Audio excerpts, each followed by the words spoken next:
Hello guys and welcome back to best car picks. നമ്മൾ കുറച്ച് മാസങ്ങളായിട്ട് കേൾക്കുന്നൊരു കാര്യമാണ് വിൻഫാസ്റ്റ് എന്ന് പറയുന്ന പുതിയൊരു കമ്പനി ഇന്ത്യയിലേക്ക് വരുന്നു എന്നുള്ളൊരു കാര്യം. അത് ഒരു മാസം മുന്നെയാണ് കൺഫേം ആയത്. കാരണം അവർ തന്നെ അവരുടെ വിൻഫാസ്റ്റ് ഇന്ത്യ എന്ന് പറഞ്ഞ ഒഫീഷ്യൽ ചാനലിനകത്ത് കുറച്ച് സംഭവങ്ങളൊക്കെ ഇട്ടിട്ടുണ്ടായിരുന്നു, വീഡിയോസൊക്കെ ഇട്ടിട്ടുണ്ടായിരുന്നു. ഞാൻ കഴിഞ്ഞ ദിവസം 3-4 ദിവസം മുന്നേ അവരിട്ടൊരു വീഡിയോ ആണ് ഇപ്പോൾ നിങ്ങൾ കണ്ടുകൊണ്ടിരിക്കുന്നത്. ഇവരുടെ 2 വാഹനങ്ങളാണ് ഇതിൻ്റെ അകത്ത് അവർ കാണിച്ചിട്ടുള്ളത്. ഒന്ന് വിൻഫാസ്റ്റിൻ്റെ VF7 എന്ന് പറഞ്ഞ വണ്ടിയും അടുത്ത VF9 എന്ന് പറഞ്ഞ അവരുടെ ഫ്ലാഗ്ഷിപ്പ് വാഹനമാണ് ഇതിനകത്തുള്ളത്. രണ്ടും അത്യാവശ്യം നല്ല എക്സ്പെൻസീവ് ആയിട്ടുള്ള വണ്ടികളാണ്. എക്സ്പെൻസീവ് മീൻസ് ഇന്ത്യയിലേക്ക് അവരെന്തായാലും CBU വഴിയായിരിക്കും വണ്ടികൾ കൊണ്ടുവരാൻ പോകുന്നത്. പക്ഷേ അല്ലാണ്ട് എടുക്കുകയാണെങ്കിൽ VF9 എന്ന് പറഞ്ഞ അവരുടെ ഫ്ലാഗ്ഷിപ്പ് വണ്ടിയാണ്. അതിൻ്റെ താഴത്ത് VF8 ഉണ്ട്, അതിന് താഴത്ത് വരുന്ന വണ്ടിയാണ് VF7. രണ്ട് ഇനീഷ്യൽ സ്റ്റേജസിൽ നോക്കുകയാണെങ്കിൽ നല്ല പ്രൊഡക്ട്സ് കൊണ്ട് തന്നെയാണ് അവർ വരുന്നത്. പക്ഷേ അഫോർഡബിൾ ആയിട്ട് VF3യും അങ്ങനത്തെ പല വാഹനങ്ങൾ അവർ ഇറക്കുന്നുണ്ട്. പിന്നെ ഈ വിൻഫാസ്റ്റ് എന്ന് പറഞ്ഞു കഴിഞ്ഞാൽ ഇത് ഒരു പുതിയ കമ്പനിയാണ് കമ്പാരിറ്റീവ്ലി. കാരണം ഇതൊരു വിയറ്റ്നാം ബേസ്ഡ് കമ്പനിയാണ്. 2017 ഈ കമ്പനി ആദ്യമായിട്ട് ഫോം ചെയ്യുന്നത്. വിൻ ഗ്രൂപ്പ് എന്ന് പറഞ്ഞ വിയറ്റ്നാം ബേസ്ഡ് ആയിട്ടുള്ള ഒരു കോൺഗ്ലോമറേറ്റിൻ്റേതാണ് ഈ കമ്പനി. അതായത് അവരാണ് ഇത് ഓൺ ചെയ്യുന്നത്. ഇപ്പോൾ ഒരു മൾട്ടിനാഷണൽ കമ്പനിയാണ്. പല പല രാജ്യങ്ങളിലും ഈ ഒരു കമ്പനി അവരുടെ വാഹനങ്ങൾ വിൽക്കുന്നുണ്ട്. അത് പാസഞ്ചർ കാർസ് മാത്രമല്ല, കമേഴ്ഷ്യൽ വണ്ടികളും അതുപോലെ മോട്ടോർ സൈക്കിൾസും ഒക്കെ തന്നെ അവർ കൊടുക്കുന്നുണ്ട്. ആദ്യം നമുക്ക് അവരുടെ VF7 എന്ന് പറഞ്ഞ വണ്ടി എങ്ങനെയാണ് എന്ന് നോക്കാം. ഡിസൈൻ വെച്ച് പറയാനാണെങ്കിൽ ഫ്രണ്ടിലൊക്കെ വളരെ സ്ലിം ആയിട്ടുള്ള DRLs ആണ് കൊടുത്തിരിക്കുന്നത്. ഇവരുടെ ലോഗോ നമുക്ക് നടുവിൽ കാണാം. അതിനായിട്ടൊരു V ഷേപ്പ് വരുന്ന പോലത്തെ ഒരു LED DRLസിൻ്റെ കട്ടൗട്ട് അവരവിടെ കൊടുത്തിട്ടുണ്ട്. മെയിൻ ഹെഡ്ലാംപ്സ് ഒക്കെ കംപ്ലീറ്റ്ലി LED ഫിനിഷിലാണ് വരുന്നത്. അതിൻ്റെ താഴത്താണ് അത് പ്ലേസ് ചെയ്തിരിക്കുന്നത്. മൊത്തത്തിലൊരു എയറോഡൈനമിക് ആയിട്ടുള്ള ഡിസൈൻ അപ്രോച്ചാണ് പിടിച്ചിരിക്കുന്നതെന്ന് പറയും. കുറച്ച് വ്യത്യസ്തമാണ്. ചിലപ്പം ചിലവർക്ക് കണ്ടു കഴിഞ്ഞാൽ ഇഷ്ടപ്പെടില്ല. നമ്മളെ ഈ ഒരു പാറ്റേണിലുള്ള ഡിസൈനിലുള്ള വണ്ടികളെ പൊതുവെ ഇവിടെ ട്യൂബ്ലൈറ്റ് എന്നാണ് വിളിക്കാറുള്ളത്. ഏകദേശം അതുമായിട്ട് സിമിലറായിട്ട് നിൽക്കുന്ന ഒരു ഡിസൈൻ പാറ്റേൺ ആണ് ഈ വാഹനത്തിലും വരുന്നത്.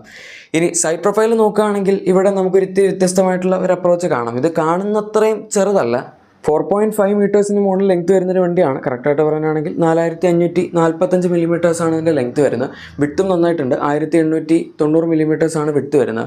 ഈവൻ വീൽ ബേസ് ആണെങ്കിൽ പോലും 2.8 മീറ്റേഴ്സിന് മുകളിലുണ്ട്. സോ പെട്ടെന്ന് കാണുമ്പോൾ ഇത്തിരി ചെറിയ വാഹനമാണ്, അല്ലെങ്കിൽ ഏകദേശം ഒരു ക്രെറ്റ സൈസ് പോലൊക്കെ നിങ്ങൾക്ക് തോന്നുമെങ്കിൽ ഒരിക്കലും അല്ല. അതിനേക്കാളൊക്കെ അത്യാവശ്യം നല്ല വലുപ്പമുള്ളൊരു വാഹനം തന്നെയാണിത്. പിന്നെ നമുക്ക് 19 or 20 ഇഞ്ച് അലോയ് വീൽസൊക്കെ ഈ വാഹനത്തിൽ ഇൻ്റർനാഷണലി കിട്ടുന്നുണ്ട്. ഇനി റിയർ പ്രൊഫൈൽ എടുക്കുകയാണെങ്കിൽ എഗെയിൻ വളരെ സ്ലിം ആയിട്ടുള്ള ലൈറ്റ്സ് ആണ് കൊടുത്തിരിക്കുന്നത്. നമ്മൾ ഫ്രണ്ടിൽ കണ്ടതുപോലെ DRLs ആ ഒരു സെയിം ഡിസൈൻ തന്നെ ഒരു ബാക്കിലും റെപ്ലിക്കേറ്റ് ചെയ്യാൻ നോക്കിയിട്ടുണ്ട്. എഗെയിൻ നമ്മുടെ ആ ഒരു ലോഗോയുടെ അവിടെ കട്ടൗട്ട് കൊടുത്തിട്ടുണ്ട്. ആൻഡ് നിങ്ങൾ താഴത്തേക്ക് കുറച്ച് എൻഡിലേക്ക് നോക്കുകയാണെങ്കിൽ അവിടെ നമ്മുടെ ബാക്കി ടെയിൽ ലാംപ്സിൻ്റെ എലമെൻറ്റും കാണാൻ പറ്റും. താഴത്തേക്ക് വരുമ്പോൾ എഗെയിൻ ചെറിയൊരു ക്രോം പീസ് പോലെ വരുന്നുണ്ട്. നമ്മുടെ ആ ഒരു മോഡലുള്ള DRLസിൻ്റെ പാറ്റേൺ മിമിക് ചെയ്യുന്ന രീതിയിൽ. ആൻഡ് താഴത്ത് ബമ്പറിൻ്റെ ഡിസൈനൊക്കെ വളരെ നോർമലാണ്. ഇനി ഇതിൻ്റെ ഇൻറ്റീരിയർ ഡിസൈൻ നോക്കാനാണെങ്കിൽ ഡാഷ്ബോർഡ് ലേഔട്ട് വളരെ സിമ്പിളാണെന്ന് പറയാൻ പറ്റില്ല. അത്യാവശ്യം നല്ല സോഫ്റ്റ് ടച്ച് മെറ്റീരിയൽസ് ഒക്കെ കൊടുത്തൊരു പ്രീമിയം അപ്രോച്ച് അവരോടെ പിടിച്ചിട്ടുണ്ട്. സ്റ്റിയറിംഗ് ആണെങ്കിൽ പോലും നമുക്ക് 3 സ്പോക്കാണ് കിട്ടുന്നത്, 2 സ്പോക്ക് ഒന്നുമല്ല. അതിൻ്റെ അകത്ത് ആവശ്യത്തിനുള്ള കൺട്രോൾസ് ഒക്കെ വരുന്നുണ്ട്. സ്റ്റിയറിംഗ് വീലിൻ്റെ ഡിസൈൻ അങ്ങനെ ഭയങ്കര പ്രീമിയം എന്നൊന്നും പറയാനില്ല. വേറെ പല പ്രീമിയം ഡിസൈൻസ് ഉള്ള സ്റ്റിയറിംഗ് വീൽ നമ്മൾ ഇതിന് മുന്നേ കണ്ടിട്ടുണ്ട്. പക്ഷേ എന്തായാലും ഇൻഫോടൈം സിസ്റ്റം ഒക്കെ അത്യാവശ്യം നല്ല വലുപ്പമുള്ള സംഭവമാണ്. 15 ഇഞ്ച് വരെ മാക്സിമം പോകുന്നുണ്ട്. 12.9 ഇഞ്ചാണ് ഇതിൻ്റെ ബേസിക് വേരിയൻസിലൊക്കെ അവർ കൊടുക്കുന്നത്. ആൻഡ് ഡാഷ്ബോർഡ് ലേഔട്ട് നിങ്ങൾക്ക് മൊത്തത്തിൽ കാണാം. ഇൻ്റർനാഷണലി പല പല കളർ ഓപ്ഷൻസിൽ ഈ ഒരു വാഹനം വരുന്നുണ്ട്. ഓൾ ബ്ലാക്ക് ഉണ്ട്, ബ്ലാക്കും പിന്നെ വേറൊരു ടൈപ്പ് കളറും ഉണ്ട്. ഈ ഒരു ഡ്യുവൽ ടോൺ, അതായത് ഒരു ബേജ് ആൻഡ് ബ്ലാക്കിൻ്റെ കോമ്പിനേഷൻ കിട്ടുന്നുണ്ട്. റെഡ് പോലത്തെ ഒരു ഫിനിഷൊക്കെ ഇതിനകത്ത് ചില വേരിയൻസിലൊക്കെ അവർ കൊടുക്കുന്നുണ്ട്. എന്തായാലും മൊത്തത്തിൽ നോക്കുമ്പോൾ വലിയ കുഴപ്പമില്ല. ഒരു ഇത്തിരി ഡ്രൈവർ സൈഡിലേക്ക് ടിൽറ്റ് ചെയ്ത് നിൽക്കുന്ന പോലത്തെ ഡിസ്പ്ലേ ഒക്കെയാണ് അവർ ഇതിനകത്ത് പ്രൊവൈഡ് ചെയ്തിരിക്കുന്നത്. സെൻറ്റർ കൺസോളിലാണെങ്കിലും നമുക്ക് കപ്പ് ഹോൾഡേഴ്സും അതുപോലെ കുറച്ച് കൺട്രോൾ പാനൽസ് സംഭവങ്ങളൊക്കെ തന്നെ കൊടുത്തിട്ടുണ്ട്. അങ്ങനെ നോക്കുമ്പം ഡാഷ്ബോർഡ് ഡിസൈൻ ഓർ ഇൻറ്റീരിയേഴ്സിൻ്റെ ഡിസൈൻ്റെ കാര്യത്തിലൊന്നും കുറ്റം പറയാനില്ല. ഫീച്ചേഴ്സ് എടുക്കുകയാണെങ്കിലും ലെവൽ 2 അഡ്വാൻസ്ഡ് എയർ റെസിസ്റ്റൻസ് സിസ്റ്റമാണ് കിട്ടുന്നത്. 22 ഫീച്ചേഴ്സ് ഉണ്ട്. പിന്നെ 360° ക്യാമറ, ഫ്രണ്ടിൽ വെന്റിലേറ്റഡ് സീറ്റ്സ്, അങ്ങനെ പറയേണ്ട ആവശ്യത്തിനുള്ള എല്ലാ ഫീച്ചേഴ്സും ഈ ഒരു വാഹനം ഓഫർ ചെയ്യുന്നുണ്ട്. ഇനി ഇതിൻ്റെ ബാറ്ററി കൺഫിഗറേഷനും സംഭവങ്ങളൊക്കെ നോക്കാനാണെങ്കിൽ ഒരു 75.3 kWh ബാറ്ററി പാക്കാണ് ഇതിനകത്ത് വിൻഫാസ്റ്റ് ഉപയോഗിച്ചിരിക്കുന്നത്. അത് നമുക്ക് ഫ്രണ്ട് വീൽ ഡ്രൈവ് അതുപോലെ തന്നെ ഓൾ വീൽ ഡ്രൈവ് കൺഫിഗറേഷൻസിൽ കിട്ടുന്നുണ്ട്. രണ്ടിലും പവറിൽ വ്യത്യാസമുണ്ട്. നിങ്ങളിപ്പോൾ ഫ്രണ്ട് വീൽ ഡ്രൈവ് ആണ് എടുക്കുന്നതെങ്കിൽ നമുക്കതിൽ 201 PS പവറും 310 Nm ടോർക്കും കിട്ടുന്നുണ്ട്. ഇനി അതല്ല ഓൾ വീൽ ഡ്രൈവ് ആണ് എടുക്കുന്നതെങ്കിൽ 348 PS പവറും 500 Nm ടോർക്കും കിട്ടുന്നുണ്ട്. സോ ആ ഒരു ആസ്പെക്റ്റിൽ കുറ്റമൊന്നും പറയാനില്ല. പവറൊക്കെ ഇഷ്ടം പോലെ ഉണ്ട്. റേഞ്ച് എടുക്കാനാണെങ്കിലും ക്ലെയിംഡ് റേഞ്ച് ഇതിൻ്റെ നേരത്തെ പറഞ്ഞ നമ്മുടെ ഫ്രണ്ട് വീൽ ഡ്രൈവ് മോഡലാണെങ്കിൽ 450 കിലോമീറ്റേഴ്സിനടുത്തും, ഓൾ വീൽ ഡ്രൈവ് ആണെങ്കിൽ 420 to 430 ആ ഒരു റേഞ്ചാണ് അവർ ക്ലെയിം ചെയ്യുന്നത്. ഇത് പിന്നെ ക്ലെയിം ചെയ്യുന്നു എന്ന് പറയുമ്പം ഇത്രയും വലിയ ബാറ്ററി പാക്ക് ആയതുകൊണ്ടും ഈ ഒരു ക്ലെയിംഡ് നമ്പേഴ്സിൻ്റെ ഒക്കെ അടുത്തായിട്ടൊക്കെ ആയിരിക്കും നമുക്ക് റേഞ്ച് ഏകദേശം കിട്ടാൻ പോകുന്നത്. റിയൽ ലൈഫിൽ ഒരുപാട് വേരിയേഷൻ വരില്ല. എന്തായാലും 400 മുകളിൽ കിട്ടാൻ ചാൻസ് ഇല്ല. ഇതാണ് നമ്മുടെ VF7ൻ്റെ കാര്യങ്ങൾ. ഇവരിപ്പോൾ ഇറക്കാൻ പോകുന്ന ഈ 2 വണ്ടികളിൽ ഒരു ലേറ്റസ്റ്റ് ഇറ്ററേഷനിൽ ഇരിക്കുന്നത് ഈ വണ്ടിയാണ്. VF9 കുറച്ച് പഴയതാണ്. അതുകൊണ്ട് തന്നെ അതിൻ്റെ ഡിസൈനൊക്കെ കാണുമ്പോൾ നിങ്ങൾക്ക് ചിലപ്പോൾ അത് ഫീൽ ചെയ്യും. ഫോർ എക്സാമ്പിൾ നമ്മൾ VF7 കണ്ട പോലെ സ്പ്ലിറ്റ് ഹെഡ് ലാംപ്സിൻ്റെ ഒരു ഡിസൈൻ ഫിലോസഫി ഒന്നും അവരോട് പഠിച്ചിട്ടില്ല. എല്ലാ ഹെഡ് ലൈറ്റ്സും ഇതിൻ്റെ മുകളിൽ തന്നെയാണ് വരുന്നത്. പക്ഷേ DRLസിൻ്റെ ഒക്കെ ഡിസൈൻ ഏകദേശം സെയിം ആണ്. നമ്മൾ ആ ഒരു കട്ടൗട്ട് കണ്ടു ലോഗോയുടെ അവിടെ, അതുപോലെ ആ ഒരു സിമിലർ ഷേപ്പിൽ വി പോലത്തെ DRLs തന്നെയാണ് ഇതിൻ്റെ അകത്തും കൊടുത്തിരിക്കുന്നത്. പിന്നെ താഴത്ത് അത്യാവശ്യം എയർ ഇൻടേക്കിൻ്റെ നമ്മുടെ എയറോഡൈനാമിക് എഫിഷ്യൻസി ഇമ്പ്രൂവ് ചെയ്യാനുള്ള ഒരു ഡിസൈൻ പാറ്റേൺ വരുന്നുണ്ട്. ആൻഡ് മൊത്തത്തിൽ നോക്കാനാണെങ്കിൽ ബമ്പറിൻ്റെ ഡിസൈനൊക്കെ അത്യാവശ്യം അഗ്രസീവാണ്. ഈ സൈഡ് പ്രൊഫൈലിൽ നോക്കുമ്പോൾ തന്നെ നിങ്ങൾക്ക് എന്തായാലും മനസ്സിലായി കാണും ഇത് ഒരു ആംഗിളിൽ നിന്നും ഒരു ചെറിയ വാഹനമല്ല എന്നുള്ളത്. വിൻഫാസ്റ്റിൻ്റെ ഫ്ലാഗ്ഷിപ്പ് വാഹനമാണ്, ഇതൊരു 7 സീറ്റർ വാഹനമാണ്. അതുകൊണ്ട് തന്നെ ഇതിൻ്റെ മാക്സിമം ലെങ്ത് 5.1 മീറ്റേഴ്സിന് മുകളിലാണ് പോകുന്നത്. ഈവൻ വിഡ്ത്ത് ആണെങ്കിൽ പോലും 2.25 മീറ്റേഴ്സ് ഉണ്ട്, അതും ഭയങ്കര വലുതാണ്. വീൽ ബേസ് തന്നെ 3100 മില്ലിമീറ്റേഴ്സിന് മുകളിൽ പോകുന്നുണ്ട്. അപ്പോൾ നിങ്ങളൊന്ന് ഊഹിച്ചാൽ മതി എന്തായിരിക്കും വാഹനത്തിൻ്റെ സൈസ് എന്നുള്ളത്. പിന്നെ നമുക്ക് ഇൻ്റർനാഷണലി ഇതിനകത്ത് 20-21 ഇഞ്ച് വീൽസൊക്കെ അവൈലബിൾ ആണ്, അത് ഓപ്ഷണലായിട്ട് കിട്ടുന്നുണ്ട്. സോ അതിലും കോംപ്രമൈസ് ഒന്നും ഇല്ല. ഇത്രയും വലിയ വണ്ടിക്ക് 21 ഇഞ്ച് വീലെങ്കിലും വേണമല്ലോ. പിന്നെ റിയർ പ്രൊഫൈൽ നോക്കാനാണെങ്കിൽ ഇവിടെ നമുക്ക് അത്യാവശ്യം നല്ല സ്ലിം ആയിട്ടുള്ള ലൈറ്റ്സ് ആണ് കിട്ടുന്നത്. ഫ്രണ്ടിൽ കണ്ട ആ ഒരു DRLs ആയിട്ട് സിമിലർ ആയിട്ടുള്ള ഡിസൈൻ പാറ്റേൺ തന്നെയാണ് ഇവിടെ കൊടുത്തിരിക്കുന്നത്. അത്യാവശ്യം നല്ല ബൾക്കി ആയിട്ടുള്ള ഒരു റിയർ പ്രൊഫൈലാണ് ഇതിൻ്റെ അകത്ത് വരുന്നത്. സ്പോയിലറൊക്കെ നമുക്ക് കിട്ടുന്നുണ്ട്. പിന്നെ shark fin antenna, roof rails തുടങ്ങിയ സംഭവങ്ങളൊക്കെ യൂഷ്വൽ സംഭവങ്ങളാണ്. ഇനി ഇൻറ്റീരിയർ നമ്മൾ നോക്കാനാണെങ്കിൽ ഇത് ഇവരുടെ ഫ്ലാഗ്ഷിപ്പ് വാഹനമായതുകൊണ്ട് തന്നെ ഇഷ്ടംപോലെ ഫീച്ചേഴ്സ് കിട്ടുന്നുണ്ട്. 15.6 ഇഞ്ച് ഇൻഫോടൈം സിസ്റ്റമാണ് ഇതിൻ്റെ അകത്ത് അവർ കൊടുത്തിരിക്കുന്നത്, വളരെ വലുതാണ്.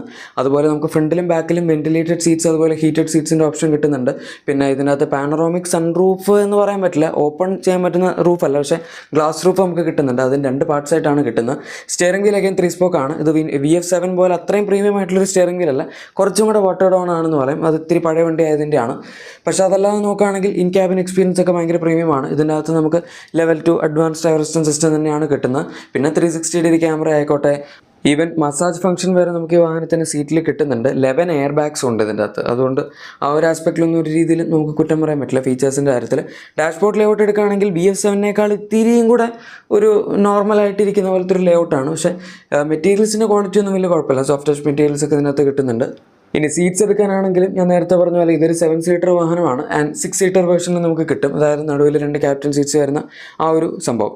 ഇതിനകത്ത് ഇപ്പോൾ നിങ്ങൾ കാണുന്ന ബ്ലാക്ക് സീറ്റ്സ് ആണ്. പക്ഷേ ഇഷ്ടംപോലെ കളർ ഓപ്ഷൻസ് ഇൻ്റർനാഷണലി ഈ വാഹനത്തിൻ്റെ സീറ്റ്സിൽ നമുക്ക് വരുന്നുണ്ട്. ആൻഡ് ഇത്രയും വലിയ വണ്ടി ആയതുകൊണ്ട് തന്നെ സ്പേസും ആവശ്യത്തിന് ഈ ഒരു വാഹനത്തിൽ ലഭിക്കുന്നുണ്ട്. പ്രത്യേകിച്ച് സെക്കൻഡ് റോക്ക് എടുക്കുകയാണെങ്കിൽ നിങ്ങൾക്ക് കാണാം നമുക്ക് ആ ഒരു നടുവിലത്തെ ട്രേ പോലെ അല്ലെങ്കിൽ ഒരു പാർട്ടീഷൻ പോലെ അവിടെ വരുന്നുണ്ട്. അതിൻ്റെ അകത്ത് നമുക്ക് സ്റ്റോറേജ് സ്പേസും തുടങ്ങിയ സംഭവങ്ങളൊക്കെ ഉണ്ട്. ആൻഡ് സീറ്റ്സ് ആണെങ്കിൽ പോലും അത്യാവശ്യം നല്ല വൈഡ് ആയിട്ടുള്ള സീറ്റ്സ് ആണ്. എല്ലാ സീറ്റ്സിലും നമുക്ക് ഒരു അഡ്ജസ്റ്റബിൾ ഹെഡ് റെസ്റ്റ് വെച്ച് കിട്ടുന്നുണ്ട്. പിന്നെ ഡോർ പാഡ്സ് ആയിക്കോട്ടെ, അങ്ങനത്തെ എല്ലാ സാധനങ്ങളും ഇതിൻ്റെ അകത്ത് നമുക്ക് കംഫർട്ട് വെച്ച് നോക്കാനാണെങ്കിൽ എല്ലാ സംഭവങ്ങളും നല്ല രീതിയിൽ തന്നെ അവർ പ്രൊവൈഡ് ചെയ്തിട്ടുണ്ട് എന്ന് പറയും. പിന്നെ ഒരു ക്യാബിൻ എക്സ്പീരിയൻസ് ഇമ്പ്രൂവ് ചെയ്യാനായിട്ട് ആംബിയൻ ലൈറ്റ്സ് ഒക്കെ നമുക്ക് എല്ലാ ഡോറിൻ്റെയും സൈഡിലായിട്ട് അവൈലബിൾ ആണ്. ഇനി ഇതിൻ്റെ ബാറ്ററി കൺഫിഗറേഷനിലേക്കൊക്കെ വരാനാണെങ്കിൽ നമുക്കൊരു 123 kWh ബാറ്ററി പാക്കാണ് ഇതിനകത്ത് വിൻഫാസ്റ്റ് കൊടുത്തിരിക്കുന്നത്. കേൾക്കുമ്പോൾ ഭയങ്കര വലുതായിട്ട് തോന്നുമായിരിക്കും, പക്ഷേ ഈ വണ്ടിയുടെ സൈസ് അത്രയും വലുതാണ്. അതുകൊണ്ട് അതിനനുസരിച്ചുള്ളൊരു പെർഫോമൻസ് ഒക്കെ ഇതിനകത്ത് കിട്ടുള്ളൂ. ഇക്കോ പ്ലസ് എന്ന് പറഞ്ഞ 2 വേരിയൻസ് ഉണ്ട് ഇൻ്റർനാഷണലി. ആൻഡ് രണ്ടിലും പവറിൽ വലിയ വ്യത്യാസമൊന്നുമില്ല. 402 PS ആണ് ഇത് പവർ ജനറേറ്റ് ചെയ്യുന്നത്. ഇൻഫാക്റ്റ് ഇതിൻ്റെ അകത്ത് ഫീച്ചേഴ്സിൽ മാത്രമേ ഡിഫറൻസ് ഉള്ളൂ. പക്ഷേ വേറൊരു കാര്യം എന്താണെന്ന് വെച്ചാൽ ഇതിൻ്റെ ഇക്കോ എന്ന് പറഞ്ഞ ബേസ് മോഡൽ 0-10 എടുത്താൽ ജസ്റ്റ് 6.6 seconds ആണ് എടുക്കുന്നത്. പക്ഷേ പ്ലസ് എന്ന് പറഞ്ഞ മോഡൽ 6.7 seconds എടുക്കുന്നുണ്ട്. അതിൻ്റെ റീസൺ വെയിറ്റിലും അതുപോലെ പിന്നെ വീൽസ് അങ്ങനെ കുറച്ച് ഡിഫറൻസ് കൊണ്ടാണ്. ഈവൻ നമ്മൾ നോക്കുകയാണെങ്കിൽ ക്ലെയിംഡ് റേഞ്ചിൽ നല്ല വ്യത്യാസമുണ്ട്. ഇക്കോ എന്ന് പറഞ്ഞ വേർഷനിൽ 538 കിലോമീറ്റേഴ്സ് അവർ ക്ലെയിം ചെയ്യുന്നുണ്ടെങ്കിൽ പ്ലസ് എന്ന് പറഞ്ഞ വേർഷനിൽ ജസ്റ്റ് 468 മാത്രമേ ഇതിനകത്ത് ക്ലെയിം ചെയ്യുന്നുള്ളൂ. അതിൻ്റെ റീസൺ 21 ഇഞ്ച് വീൽസ് പ്ലസ് വേരിയൻറ്റിൽ കിട്ടുന്നു എന്നുള്ളതാണ് ഞാൻ കണ്ടത്. മറ്റൊന്നകത്ത് 20 ഇഞ്ച് വീൽസാണ്. വീൽസിലൂടെയൊക്കെ 50 കിലോമീറ്ററിൻ്റെ റേഞ്ച് പറയുക എന്ന് പറഞ്ഞാൽ സിഗ്നിഫിക്കൻറ്റ് ഡ്രോപ്പായിട്ട് തന്നെ പറയേണ്ടി വരും. ഈ വണ്ടി ഒരു CBU ആയിട്ട് ഇന്ത്യയിലേക്ക് കൊണ്ടുവന്ന് ഏകദേശം 1 കോടിയുടെ അടുത്തൊക്കെ വില വരാൻ ചാൻസ് ഉണ്ട്. അതായത് നമ്മുടെ EV9 കിയയുടെ വണ്ടിയുടെ ആ ഒരു റേഞ്ചിനടുത്തേക്ക് എത്താൻ സാധ്യതയുണ്ട്. ആ ഒരു പ്രൈസ് പോയിന്റിൽ ആരെങ്കിലും വാങ്ങുമെന്ന് എനിക്ക് സംശയമുണ്ട്. കാരണം വിയറ്റ്നാം ബേസ്ഡ് ആയിട്ടുള്ള ഇന്ത്യയിൽ ഇനി ഏറ്റവും പുതിയതായിട്ട് വരാൻ പോകുന്നൊരു ബ്രാൻഡ്, അധികം ഡീലർഷിപ്പ് നെറ്റ്വർക്ക് ഒന്നും ഉണ്ടാവില്ല. അതിപ്പോൾ ഈവൻ VF7 കേസിലാണെങ്കിൽ പോലും അത് സംഭവിച്ചു കൂടായിരിക്കുന്നുമില്ല. ചിലപ്പോൾ അതുകൊണ്ടൊരു എക്സ്പെരിമെൻ്റൽ പർപ്പസ് പോലെ ആയിരിക്കും ഇവരിപ്പോൾ ഈ 2 വണ്ടികൾ ആദ്യം കൊണ്ടുവരുന്നത്.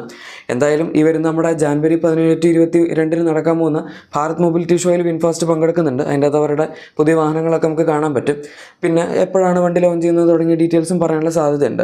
എനിവേ നിങ്ങളുടെ വണ്ടിക്ക് എന്തെങ്കിലും നല്ല ആക്സസറീസോ ക്ലീനിങ് പ്രൊഡക്ട്സോ ഒക്കെ വേണമെങ്കിൽ നമ്മുടെ ഡിസ്ക്രിപ്ഷൻ അല്ലെങ്കിൽ പ്രൊഡക്ട്സ് തീർച്ചയായും ചെക്കൗട്ട് ചെയ്യുക. വീഡിയോ ഇഷ്ടപ്പെട്ടെങ്കിൽ ലൈക്കും സബ്സ്ക്രൈബും ഷെയറും കൂടെ ചെയ്തേക്കാം. നമുക്ക് മറ്റു വീഡിയോയിൽ കാണാം. Thank you for watching my video and good bye.